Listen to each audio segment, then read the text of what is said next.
তোমার এই যে রিলেশনের বিষয়ে বাড়ি থেকে সবাই জানিয়ে গেছে, তোমার কিছু জানায়নি? সবাই মেনে নিছে। আচ্ছা, তোমার কি মনে হয় তোমার বয়ফ্রেন্ড তোমার প্রতি অনেক লয়াল? হ্যাঁ, অনেক লয়াল। তোমার বয়ফ্রেন্ড যখন এতই লয়াল, আজকে পরীক্ষাটা হবে, তোমার বান্ধবী তোমার বয়ফ্রেন্ডে ফোন দেবে, ফোন দিয়ে তোমার বান্ধবী বয়ফ্রেন্ডের প্রপোজাল দেবে, and দেখা যাক ওর রিয়াকশনটা আসলে কি হয়। ওকে, তোমার কি মনে হয়? আমার মনে হয় না যে রাজি হবে। आइए देखते हैं बैठ मजा आएगा। ফোন দাও, তোমার নাম্বারটা ওর কাছে দাও। হ্যালো, হ্যালো, আসসালামু আলাইকুম।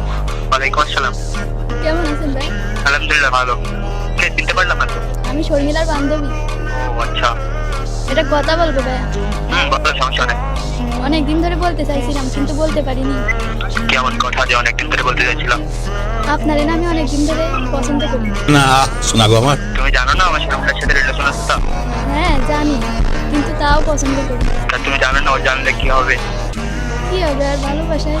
তুমি জানো না যে আমার আম্মু আর আমার মামির অনেক স্বপ্ন যে আমাদের দুজনে একসাথে বিয়ে দেবে, আর আমরা ছোটবেলা থেকে একসাথে বড় হয়েছি।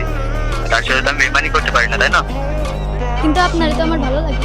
ভালো লাগতেই পারে, একটা মানুষের তো একটা মানুষের ভালো লাগতেই পারে। আমি তো কোনো অংশে কম না। ভালোবাসায় তো কোনো কম বেশি থাকে না, বুঝছো? তো তুমি আর আমার এই ফোনে কল টল দিয়ে নাও, তুমি এই ফোনে কেন, কখনো কল কি দিবা না। হয়েছে? না, আর কল টল দিবা না তুমি। আপনার কাছে রিকোয়েস্ট করতেছি, আপনি দেখেন বিষয়টা।